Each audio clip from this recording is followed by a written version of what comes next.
শেষ হলো বাঘবন্দির খেলা। কারণ মইপিঠে দাপিয়ে বেড়ানো সেই রয়্যাল বেঙ্গল, যাকে ইতিমধ্যেই খাঁচাবন্দি করা সম্ভব হয়েছে এবং তার প্রথমেই শারীরিক পরীক্ষা হবে। সে শারীরিকভাবে সুস্থ থাকলে তারপর তাকে ফের জঙ্গলে ফিরিয়ে দেওয়া হবে। মইপিঠে অবশেষে খাঁচাবন্দি দক্ষিণ রায় এবং বেশ কয়েকদিন ধরেই এই চাপানোতর এক প্রকার এলাকাবাসীর মধ্যে, অর্থাৎ কুলতলি যেন বাঘের আতঙ্ক ছাড়া চলে না বা দিন কাটে না। এই মুহূর্তে তমাল সরাসরি আমাদের সঙ্গে রয়েছে। তমাল, লাস্ট কি আপডেট রয়েছে? নিচে নামতে হবে, নিচে নামতে হবে। আর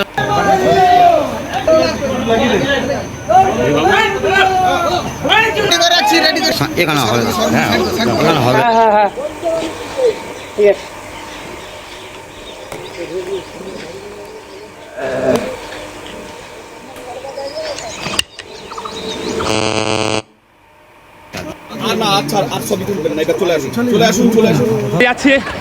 আমরা সেই বাঘকে আরো একবার দেখাবার চেষ্টা করব।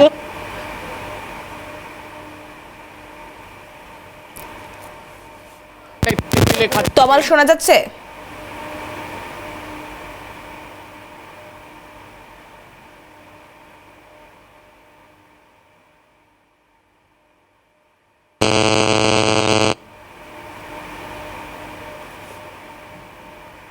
আমি তমালের কাছে যাওয়ার চেষ্টা করব, তবে তার আগে যে জানিয়ে রাখবো, গত রবিবারই স্থানীয় এক যুবক মইপিঠ বৈকুণ্ঠপুর গ্রাম পঞ্চায়েত এলাকার শ্মশান ঘাটের কাছে প্রথমেই বাঘটিকে দেখতে পায় এবং তারপরেই গোটা গ্রামে চাউর হয়ে যায়। খবর পেয়ে বন দফতরের কর্মীরা, কুলতলি থানার পুলিশ ঘটনাস্থলে পৌঁছয়ে রীতিমতো টোপ দেওয়া হয় এবং তারই পাশাপাশি এই বাঘকে ধরতে গিয়ে আক্রান্ত হয়েছেন টাইগার টিমের একজন সদস্য গণেশ শ্যামল, যাকে ইতিমধ্যেই আশঙ্কাজনক অবস্থায় তিনি চিকিৎসাধীন রয়েছেন। অন্যদিকে আপনাদেরকে শোনানোর চেষ্টা করব ডিএফও নিশা গোস্বামী, তিনি ঠিক কি জানাচ্ছেন। প্রিলিমিনারি যেটা চেক করে বলেছেন, তো মেল আছে, পূর্ণবয়স মেল আছে, অ্যারাউন্ড 10 ইয়ার্স এজ হবে, তা নাগাদ ধরা পড়েছে। কনফ্লিক্ট একটু আছে, কিন্তু তার সঙ্গে সঙ্গে আমাদের রেসপন্সও আপনি দেখবেন কি কোনো সময় আমাদের টিম কোনো সময় সময়টা নষ্ট হয় না।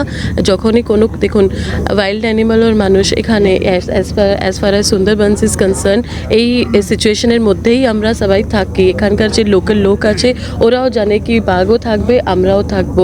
তো সেই যে কো এক্সিস্টেন্সটা রয়েছে, সেই কো এক্সিস্টেন্সের মধ্যে কোনো সময় এরকম সিচুয়েশনটা ক্রিয়েট হয়ে যায়, কেন বাঘের সংখ্যাও অনেকটা বেড়েছে। আমাদের যে রেসপন্সটা থাকে, আমাদের যে টিম যে ফিল্ডে দাঁড়িয়ে থাকে, ওরা ইমিডিয়েটলি আমরা যে আছে রেস্কিউ করে অ্যানিমালটাকেও আমরা সুস্থভাবে আমরা জঙ্গলে ফেরত দিয়ে আসি। অ্যান্ড তার সঙ্গে সঙ্গে যে গ্রামের লোক আছে ওনাদেরকেও আমরা প্রোটেক্ট করতে পারছি অ্যাজ টিল নাও। যতই আমাদের ইনসিডেন্সেসটা রয়েছে, আমরা আমাদের টিম খুব ভালোভাবেই কাজ করে অ্যানিমালটাকেও রেস্কিউ করেছি।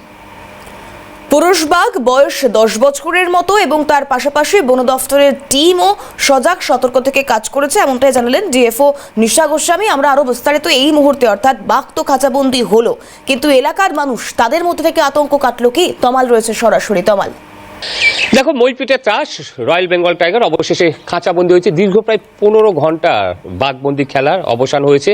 ঠিক আজ ভোর রাতে 3:25 নাগাদ খাঁচা বন্দি হয়েছে রয়্যাল বেঙ্গল টাইগার। ছাগল খেতে এসেই অবশেষে খাঁচাবন্দি বাঘ, আর সেই বাঘকেই দেখেছেন বেশ কিছু গ্রামবাসী, অর্থাৎ কিনা সেই ভোরবেলাতে। আমরা কথা বলবো, বাঘ যখন ঢুকেছিল তখন কতটা আতঙ্ক ছিল, আর বাঘ খাঁচাবন্দি হওয়ার পর এখন কতটা স্বস্তির নিঃশ্বাস ফেলছেন বা কতটা নিরাপদ? এখন মোটামুটি শান্তিতে আছি। আমার বাঘ দেখলেন? হ্যাঁ, বাঘ দেখেছি। মানে কতটা ভয়ে ছিলেন যখন? আগে না ধরায় বাঘ খুব ভয় ছিল আমাদের, খুব সন্ত্রাস ছিল আমাদের। আচ্ছা, আপনি তো ভোরবেলাতেই বাঘ দেখলেন? হ্যাঁ হ্যাঁ, প্রচুর লোক ভিড় জমিয়েছিল? প্রচুর লোক জমেছিল।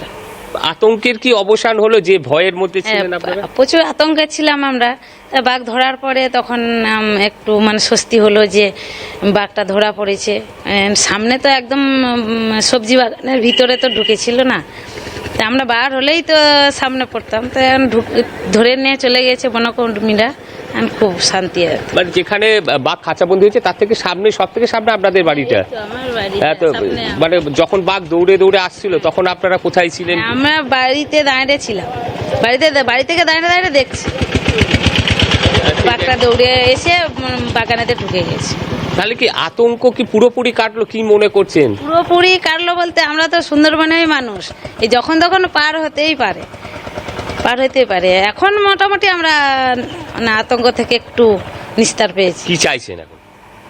এখন আমরা কি চাইবো আর দাদা কি চাইছেন এখন? দেখুন, আমাদের চাওয়ার মধ্যে বন্যজন্তু এখানে মাঝে মধ্যে আমাদের পার হয়ে থাকে, তো এখন যেটা হচ্ছে সেটা হামেশাই হচ্ছে, মানে খুব ঘন ঘন হয়ে যাচ্ছে, কখনো একটা কখনো দুটো।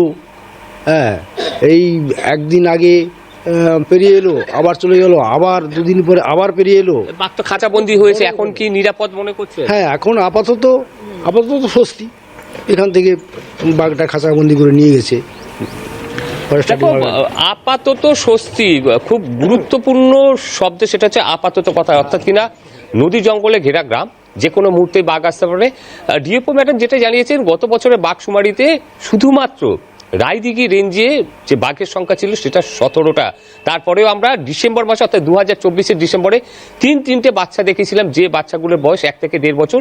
সেই বাঘের কিন্তু ছবি ধরা পড়েনি, অর্থাৎ তখন যখন বাঘশুমারি হয়েছিল তখন কিন্তু খুব ছোট অবস্থায় সেই বাঘগুলোর ছবি ধরা পড়তো, সেটা পড়েনি। তার মানে 17+3 20 অলরেডি হয়ে গিয়েছে। এবং যে জায়গা থেকে মনে করা হচ্ছে বাঘের সংখ্যা বৃদ্ধি পেয়েছে, এবং এই সময় যেহেতু মরানি থাকে, অর্থাৎ নদীতে জলের স্তরটা অনেকটাই নিচে থাকে, স্রোতও কম থাকে, সেই জায়গা থেকে বাঘ বারবার আসে। আর যেহেতু এই সময় মাঠে ধান থাকে, সবজি থাকে, জঙ্গলের যেসব শূকরের দল, তারা দল বেঁধে নদী টপকে চলে আসে এগুলো খাবার জন্য, এবং সেই শূকরের পিছনে ধাওয়া করে অনেক সময় বাঘ ঢোকে। আরও অনেক কারণ থাকতে পারে, কিন্তু যে কারণগুলো রয়েছে তার মধ্যে আরেকটা অন্যতম কারণ হচ্ছে যেসব মৎস্যজীবীরা তারা জঙ্গলে যায়, তারা বন দপ্তরে দেওয়া নেট বা ফেন্সিং কেটে তারা ঢোকে, সেই কাটা জায়গা থেকেও বাঘ বেরিয়ে আসে। এবং সবথেকে বড় কথা, বন দপ্তরের দিকে আঙুল তুললেও প্রতি বছর আমরা দেখেছি সুন্দরবনে প্রাকৃতিক দুর্যোগ আসে, সেই ঝড়ঝাপটায় যে কিলোমিটারের পর কিলোমিটার যে নেট দিয়ে ঘেরা সেই ফেন্সিংয়ে কিন্তু ব্যাপকভাবে ক্ষতি হয়, যে জায়গা থেকেও বাঘ বেরোতে পারে। কিন্তু তমাল, আরেকটা বিষয় একটু জানতে চাইবো তমাল, কারণ এই বাঘবন্দির খেলা চলাকালীন এই বাঘকে বাগে আনতে একজন বনকর্মী তিনিও আক্রান্ত হয়েছেন, বাঘের কামড় খেতে হয়েছে তাকে। তার শারীরিক অবস্থা এই মুহূর্তে কেমন রয়েছে? দেখো, যে বনকর্মী, অর্থাৎ কিনা টাইগার রেস্কিউ টিমের অস্থায়ী কর্মী, নাম হচ্ছে গণেশ শ্যামল, তিনি আহত হয়েছিলেন। তাকে প্রথমে জামতলা গ্রামীণ হাসপাতালে নিয়ে যাওয়া হয়েছিল, সেখান থেকে তাকে এসএসকেএমে রেফার করা হয়েছে বেটার ট্রিটমেন্টের জন্য, এবং তিনি এখন সুস্থ আছে বলেই জানা যাচ্ছে।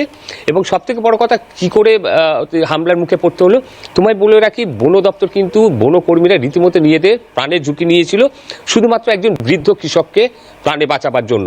কারণ বাঘ যখন লোকালয়ে ঢুকেছে, বনকর্মীরা তাদেরকে দেখে যখন তারা করছিল, সেই সময় এক বৃদ্ধ কৃষক যার নাম হচ্ছে ভীম মণ্ডল, তিনি করমচা বাগানে কাজ করছিলেন। বাঘকে দৌড়ে আসতে দেখে তিনি একটি করমচা বাগানের সামনে সজনা গাছের উপর চড়ে বসেন, এবং যে কোনো মুহূর্তে বাঘটি সেই বৃদ্ধকে হামলা করতে পারত, তার উপর অ্যাটাক করতে পারত। কারণ সজনা গাছের উপর ছিল ভীম মণ্ডল আর সেই গাছের নিচে ছিল বাঘ।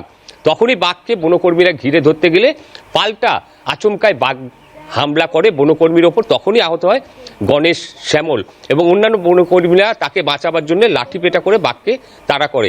এটার জন্য আমি বলবো, বনকর্মী যেভাবে ঝুঁকি নিয়েছিল, কারণ যদি ওই বাঘটি হামলা করতো ওই বৃদ্ধ কৃষকের ওপর, সেক্ষেত্রে কিন্তু রণক্ষেত্র চেহারা নিত এই গ্রাম, পুরোপুরি ছবিটাই পাল্টে যেত। কারণ আমরা লালগড়ে দেখেছি, এর আগেও কুলতলিতে 2002 সালে বাঘকে পিটিয়ে মেরে দিয়েছিল গ্রামবাসীরা, 1010 গ্রামবাসী ঘিরে ধরেছিল, পুলিশ কিন্তু কন্ট্রোল করতে পারেনি।